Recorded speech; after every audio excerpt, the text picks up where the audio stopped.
sahabat YouTuber yang sangat-sangat saya kasihi. Bagaimana kabarnya kita hari ini? Saya berharap kita selalu dalam berkat dan penyertaan Tuhan.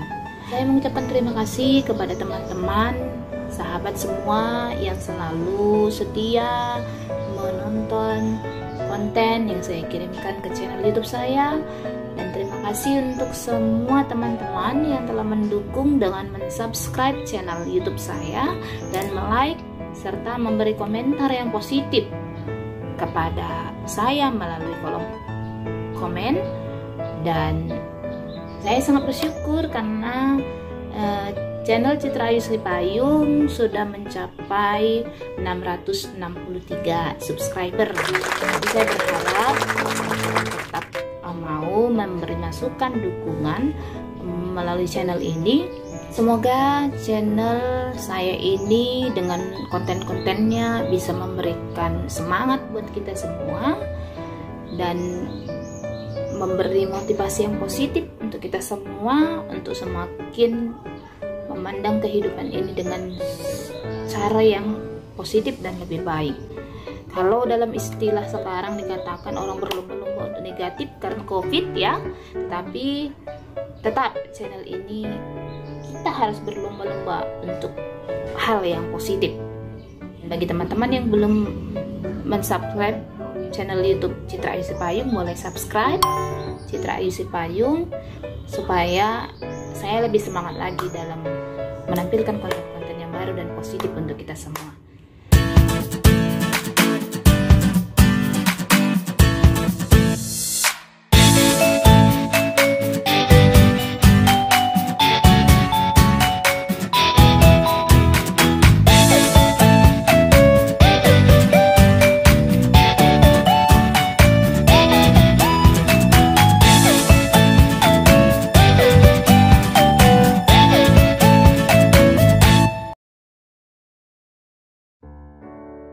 Saya ingin bertanya kepada sahabat semua,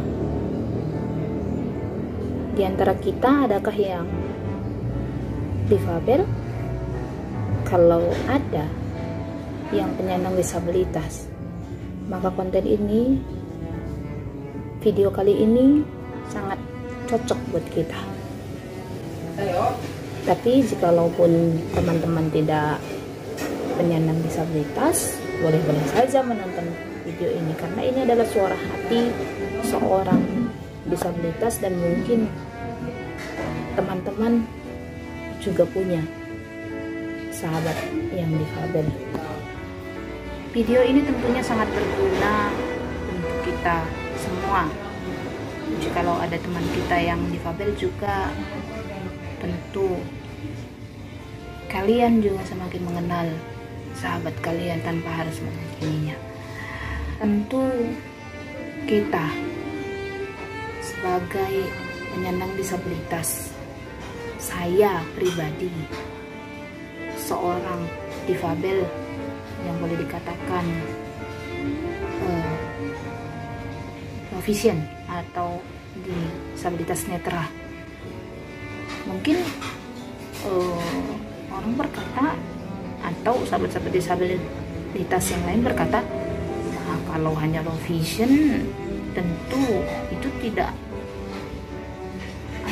tidak separah kami, tentu itu tidak serumit kehidupan kami yang difabel netra misalnya, yang difabel netra berat misalnya sama sekali tidak bisa melihat, atau yang difabel rungu misalnya, atau yang bahkan tidak bisa apa-apa di tempat tidur.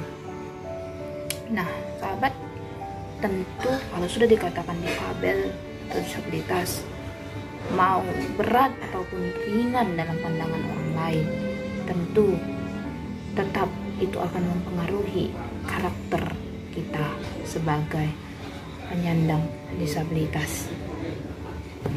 Di sini saya mau katakan di bagian ini mungkin akan lebih diperjelas pada video selanjutnya.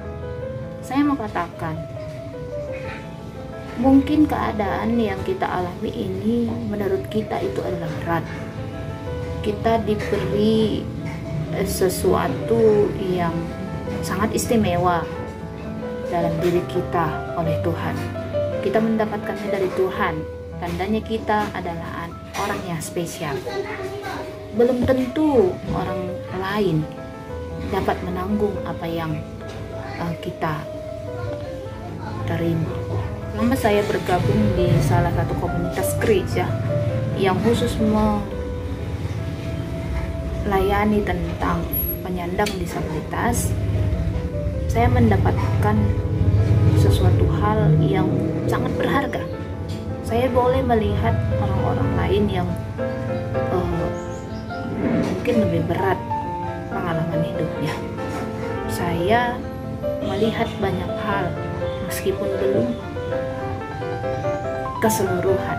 Tetapi ada orang-orang yang lebih menderita hidupnya dengan segala keterbatasan yang ia miliki, tapi ia tetap berjuang untuk kehidupan yang lebih baik. Teman-teman, apa yang mau saya katakan di sini bahwa ada 3 hal yang harus dilakukan seorang yang dikatakan difabel dan memiliki keistimewaan itu. Yang pertama itu berdamai dengan Tuhan. Berdamailah dengan Tuhan. Tuhan tidak pernah gagal dalam menciptakan manusia. Kita yang diciptakan berbeda dengan yang lain. Dengan segala keterbatasan kita yang kita miliki, kita dipercayakan sesuatu hal yang istimewa yang belum tentu dapat ditanggung oleh orang lain. Kita bukan produk gagal dari Tuhan. Kita juga bukan korban dari sesuatu. Dan kita juga bukan kutuk bagi orang lain. Tuhan menciptakan kita itu istimewa.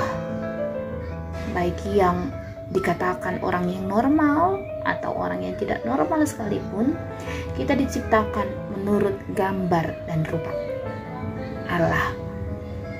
Jadi ketika kita mempersalahkan Tuhan, ketika kita memandang bahwa Tuhan itu tidak baik menciptakan saya seperti ini, seandainya saya diciptakan seperti ini, seperti itu, dan seperti yang lain, mungkin saja seperti ini, seperti itu. Dan saya pernah mengalami hal tersebut juga. Nanti ketika teman-teman mau tahu, maka boleh ditulis di komentar untuk berbagi tentang pengalaman saya. Teman-teman sekalian, bahwa tujuan Allah menciptakan kita, tujuan Tuhan menciptakan kita adalah untuk kemuliaan-Nya, untuk kemuliaan Tuhan sendiri.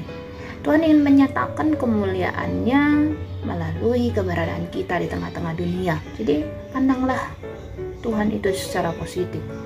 Bukan tidak ada maksud Tuhan melalui keberadaan kita di dunia ini. Setiap kita diberikan tujuan dan misi Allah tersendiri.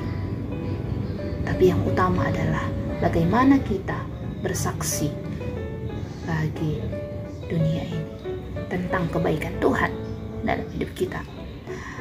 Ketika kita sudah bisa menerima atau berdamai dengan Tuhan, maka kita akan bisa mencapai poin yang kedua, yaitu berdamai dengan diri sendiri. Bagaimana mungkin kita bisa mengutuki diri kita? Bagaimana mungkin kita bisa menghina diri kita sendiri? Bagaimana mungkin kita tidak bisa menerima diri kita yang adalah gambar Allah? Tentu itu tidak akan mungkin. Ketika kita tidak bisa menerima diri kita dengan segala keistimewaan yang ada dalam diri kita, yang dipandang orang lain itu adalah sebagai kekurangan dan kelemahan. Ketika kita tidak bisa menerima diri kita dan memandang kita adalah sebagai kutukan dan beban bagi orang lain, maka secara otomatis kita juga telah menghina pencipta kita. Kenapa? Karena kita adalah gambar Allah. Karena kita diciptakan menurut gambar rupanya. Jadi mau tidak mau kita juga harus berdamai pada diri kita sendiri, menerima kedifabelan kita, menerima kedisabilitasan kita, dan membangkitkan diri kita untuk semangat dalam menjalani kehidupan, untuk melakukan tujuan Allah bagi hidup kita. Jadi Allah menciptakan kita ini punya tujuan yang mulia. Tidak ada kedamaian dalam hati ketika kita masih menolak diri kita. Tidak ada kedamaian dalam hati kita ketika kita mendengar orang lain mengolok-olok kita, mengejek kita, atau bahkan membuli kita. Karena apa? Karena kita sendiri belum bisa berdamai dengan diri kita sendiri. Konon orang lain mau berdamai dengan keadaan kita. Jadi teman-teman yang difabel, kita ini harus bisa belajar menerima kekurangan yang ada dalam diri kita beserta kelebihannya. Jadi jangan hanya sekedar kekurangan sehingga kita menjadi minder, tapi kelebihan kita juga harus kita sadari dan kita terima sebagai kekuatan kita. Kekurangan, kelemahan yang ada dalam diri kita adalah kekuatan bagi kita untuk melakukan yang terbaik, yang lebih baik lagi dalam hidup kita. Yang ketiga, berdamai dengan lingkungan kita. Nah, ketika dua hal di atas telah kita capai, berdamai dengan Tuhan dan berdamai dengan diri kita sendiri, maka bagaimanapun orang lain memandang kita, kita tidak lagi tersinggung, kita tidak akan lagi merasa marah, kita tidak akan lagi minder menghadapi orang lain, karena kita telah belajar menerima diri kita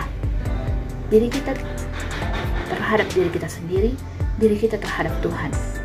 Maka ngapain pusing dengan omongan orang yang kamu seperti ini, kamu seperti itu, kenapa dia seperti ini, kenapa caranya membaca seperti ini misalnya. Ketiga hal itu memang benar-benar telah saya alami. Yang pertama, yang kedua, yang ketiga, ternyata lama waktunya bisa saya terima, teman-teman. Jadi wajar, saya tidak akan mempersalahkan teman-teman yang sulit menerima diri dengan segala ketidakmampuan, dengan segala keterbatasan dan kekurangan yang ada dalam diri kita. Saya tidak mempersalahkan, tidak. Tetapi saya mau mengajak kita semua, seberat apapun kehidupan ini yang seolah-olah mempermainkan kita, bahkan seberat apapun hal yang kita lihat, ketika kita melihat keluarga kita sendiri pun menolak kita, tapi yakinlah, ketika saudara, teman sekalian telah sampai pada tahap 1-2, maka kita akan mampu untuk memperjuangkan tahap yang ketiga, mengubah pola pikir masyarakat dengan terlebih dahulu berdamai dengan mereka, berdamai dengan mereka yang menyakiti kita, tanpa sengaja melukai perasaan kita, yang tanpa sengaja melalui perlakuan mereka menyinggung hati kita. Mari sadari bagaimana mereka memperlakukan kita. Itu semua karena mereka belum memahami apa dan bagaimana sebenarnya kita menyandang difabel.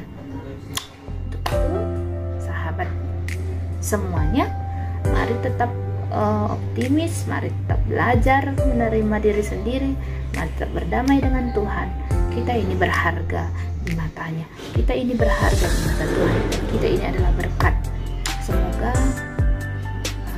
di pertemuan kita selanjutnya saya boleh berbagi lebih dalam tentang ketiga poin itu, dan bagaimana cara saya bisa menerima keadaan saya, bisa menerima situasi dalam hidup saya, dan semoga itu bisa bermanfaat bagi kita semua dan memberikan motivasi yang baru bagi kita, terkhusus untuk teman-teman yang disabilitas. Terima kasih, salam sehat untuk kita semua.